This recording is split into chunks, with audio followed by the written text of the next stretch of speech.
We all know that blockchain technology is reshaping industries, redefining transparency, and of course, powering the future of digital economies. Now, to understand this in brief, it's time to focus on what our next coach has to tell us. Can we have the video rolling, please?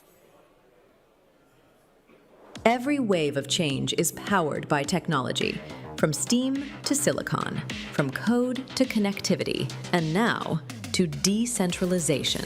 Today, innovation is not just about speed. It is about trust, about networks that are open, scalable, and secure. It is about building the future in real time.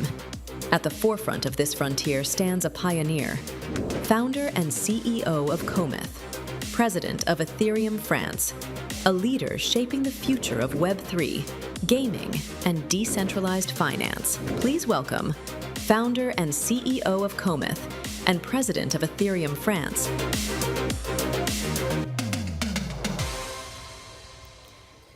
Ladies and gentlemen, it is our distinct honor to welcome a visionary leader at the forefront of blockchain innovation. Please join me in extending a warm welcome to Jerome de Tychey, the founder and CEO of Cometh and the president of Ethereum France. Jerome, it's all yours.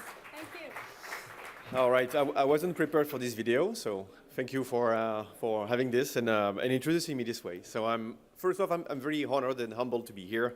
Thank you for this wonderful event, to our host on Baden-Württemberg and India, of course, and also to News9 for setting this up. So as a European citizen, Luxembourgish, French, I'm energized by what I'm seeing in this room. I'm energized by all the people we have met today and the day before, and all the possibilities that are opened up for us today. I have nevertheless witnessed something over the different talks that we had this morning, two keywords that come out all the time: uncertainties and challenges. It seems like this is the two topics for this morning: uncertainties and challenges. How are we going to get through this? So I'm here with optimistic words from the blockchain world: ownership and transferability at scale. And that's something that we can bring and use today. But just a quick pulse check in the room, like raise your hand if you own any cryptocurrency. Don't leave me alone. Yeah, cool. Whoa, congratulations. Okay, I'll say maybe 2 or 3% of the room, and raise your hand if you own any gold or precious metal. Much more. Okay, so there's still some way there. Fine. Well, is there any better topic than blockchain when you're all enjoying the coffee and the sweets? I don't think so. In preparation for this keynote, News9 tasked me with the so complicated challenge of talking about blockchain without getting into any technical deep dive. So I'll try to be up for the task, sit back and relax. And yesterday, they also told me, like, no slides, please. Don't show any complicated things. Don't show any graphics and so on. Keep it to a simple speech. So I'll try to stick to this. Disclaimer, although, there will be no talk about AI. We have their Techniker with a booth at the entrance. If you want to talk about AI, go talk to them. Sit back and relax, but also fasten your seatbelts. I entered my college years back in 2008. We had a financial crisis called the subprime waging, which followed with the crisis of sovereign debt, notably in Europe. Challenges and uncertainties were very much in the picture. I switched from physics to economics because I discovered myself a passion for money, what it is at its core, what is the social consensus that we have around money, what is it accepted, where it comes from, how do you transfer it, and so on. And this is still passionating me today. This is a topic I can talk for hours and hours. If you're interested to talk about money, just come and chat with me. I'll be there the whole afternoon for that. And in my journey, I met by accident Bitcoin in 2012, and I had the privilege to teach the first blockchain class at IIT Delhi in the summer of 2018.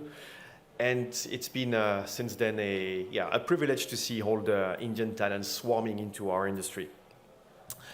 As you all know, we live today in a modern financial system which revolves around money, its stability, its capacity to price assets, and of course, all the different financial instruments that give us a bridge between ownership and yield over time.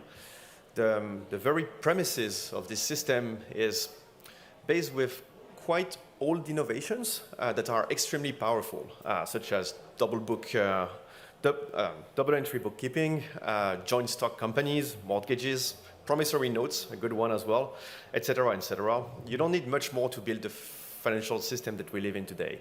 You sprinkle some internet on top of it, and you get securitization and digitalization at scale. And yeah, massive penetration of different instruments all over the world.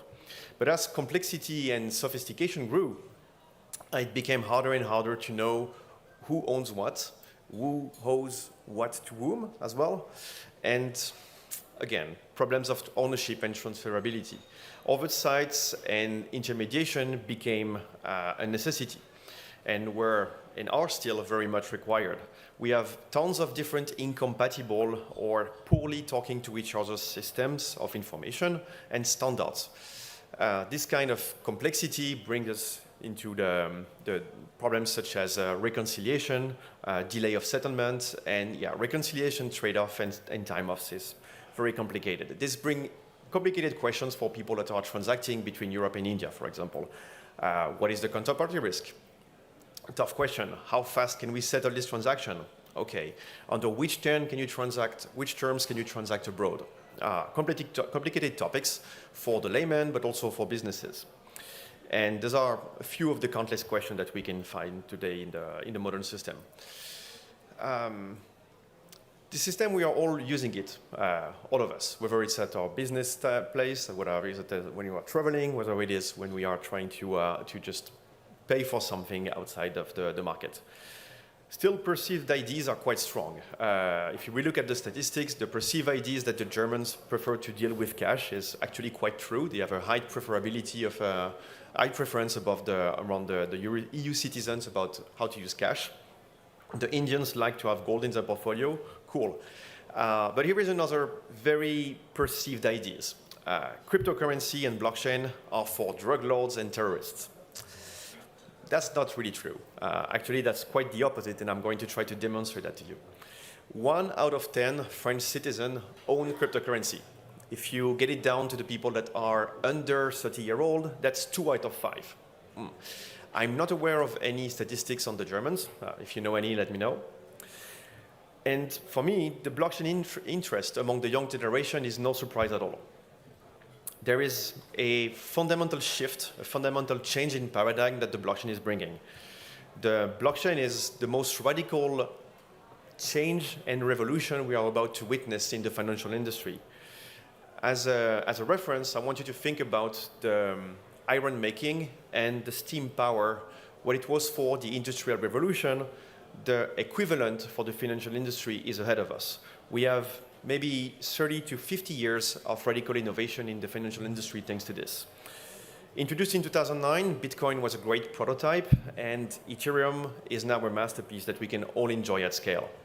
For the first time in the history of mankind, I'm trying to say that with a lot of gravitas, we have a way to practically store infinite amount of valuables, bearers assets, and transfer them programmatically without any intermediaries, 24/7, at scale, and at a negligible cost. Yes, this is available for everyone.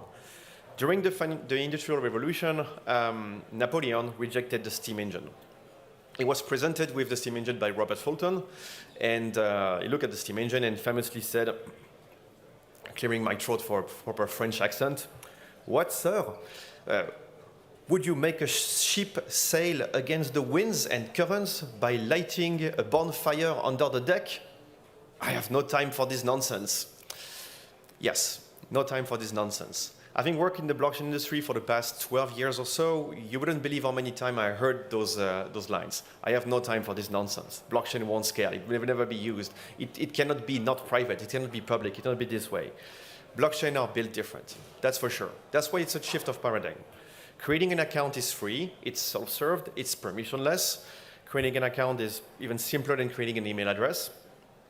It's open source. It's free. It's clean of any source of vendor lockup. It's clean of any source of vendor lockup at all. Receiving and transferring a blockchain asset is as simple as putting something in your pocket, except that you don't have to worry if this thing is actually fitting in your pocket.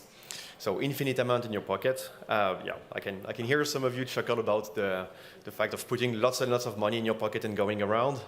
Even hundreds of euros in coins. It's just impractical in your trouser, of course. You're better off using a bank account. Yet, for lots of people, even when you are a crypto entrepreneur, it can be hard to open a bank account. It can be much harder than just having a smartphone, and that's the truth. But sure, if you have a bank account, the money you have in your bank account is transferable, and it's not giving much more services on the blockchain. Yet, you can transfer out of your bank account from 9 to 5 on business days, as long as the amount is below a certain threshold. Oh, and by the way, don't expect any guarantees if you have more than 100K. Okay, but still, it's still giving a good services. I'm not here to say, get out of the bank. I'm here to say to you, embrace the blockchain. I heard from the guest yesterday that the main concerns in India about blockchain revolves around crypto, and its potential association a priori to money laundering and criminal activity. So I want to finish my talk specifically on this issue. Any transferable asset will bear AML risk. That's what it is. Like, you cannot avoid that. If the asset can be transferred, anti-money laundering risk apply to the asset. Yet the annual CIA reports for the past 7 years have been crystal clear on this fact. 95% of the money laundering is done using printed cash. Yes. Why, you may ask? Well, because it's inherently awfully hard to track cash. On the other hand, at the opposite, blockchain-based assets are traceable, fully, permanently, period, always traceable. I can tell you this as the owner of a MiCA-regulated custodian and decentralized finance service providers. We have the very tool to analyze precisely every inbounds, every outbounds, out of every account in the blockchain in real time, historically, and from the very first block of the blockchain. So if you have any association with any suspicious activity on a wallet, on an account, it will be immediately marked and flagged. Was it yesterday? Was it 10 years ago? This is one of the power of the blockchain. But I agree, you cannot force a transfer out of a privately owned account. You cannot block the transfer out of a privately owned account either. But the means of oversight and tracking that are available are total and complete. Furthermore, there is an extremely positive externality to this: the counterparty risk. If the asset lives on the blockchain, there is almost no counterparty risk. Services like swaps, like collateralized loans, like perpetual exchanges, and all sorts of financial instruments already exist and thrive on the blockchain in an unbelievably efficient way, unforeseen before. Ownership and transferability programmatically at a never-seen scale in the past. Ethereum has run 24/7 for the past 10 years. We had the pleasure to party for the 10 years anniversary last July. It's a world computer that never reboots. It's an open source project that countless talents contribute to. We have outstanding founders from India, outstanding founders from Germany that are contributing to it and creating value on it. As a quick reality check, as of today, we have $270 billion of stablecoins, multiple types of stablecoins. Euro is only a tiny portion of it right now. We hope the CBDC from India will be a good portion of it pretty soon, and 94% of those stablecoins are living on Ethereum and its ecosystem. Real-world assets, tokenization, are coming to the blockchain. We take existing assets and we give them an existence on the blockchain to benefit from its rails. This represents $30 billion as of today, and 90% of it are on Ethereum. You can hear it in the press. You cannot open a financial press without seeing an announcement from Robinhood, from Stripe, from PayPal, from Swift, etc., just among the past few weeks. All roads leads to blockchain and Ethereum. It's free, it's open source, it's available for you to use, it works. And it's also credibly neutral. It doesn't have any oversights of any specific government. It's there for you and for your citizen to use credibly, and it's only the beginning.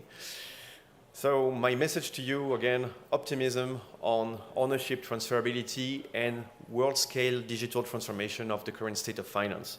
Don't be late to the blockchain revolution. It's going to be there for you. And again, thank you for the invitation and thank you for your time. Jerome, I'll request you to please kindly allow me a few more moments of your time. Of course. As I now call our Sridharan from TV9 Network and also Ruben to join us here on stage for a shawl presentation.